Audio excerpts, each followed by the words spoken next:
महिलांना सक्षम बनवण्यासाठीच्या अनेक योजनांमुळे यवतमाळ जिल्ह्यातील ड्रोन दीदींनी चूल आणि मूल या जुन्या विचारांना बाजूला सारून आपलं वेगळं कर्तृत्व सिद्ध केलंय। मुख्यमंत्री देवाभाऊंच्या नेतृत्वात महिला आर्थिक विकास महामंडळाच्या सहाय्यानं यवतमाळमधील अनेक महिलांनी ड्रोन उडवण्याचं अत्याधुनिक कौशल्य आत्मसात केलं। प्रयत्न, जिद्द आणि तंत्रज्ञानाचा संगम साधून ग्रामीण भागातील या महिला आज शेतीत ड्रोनच्या सहाय्यानं खतं आणि कीटकनाशकांची फवारणी करतायत।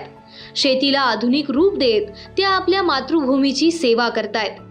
या महिला आज केवळ स्वतःच्या पायावर उभ्या नाहीयेत, तर यशाचं उंच उड्डाण घेतायत। रूढी परंपरेच्या सीमा ओलांडून सक्षमीकरणाचा अवकाश व्यापणाऱ्या या महिला आधुनिक युगातील खरी आदिशक्ती आहेत। या परिवर्तनाच्या वाटचालीसाठी मार्गदर्शन आणि प्रेरणा देणाऱ्या पंतप्रधान मोदीजी आणि मुख्यमंत्री देवाभाऊ यांना मनपूर्वक धन्यवाद।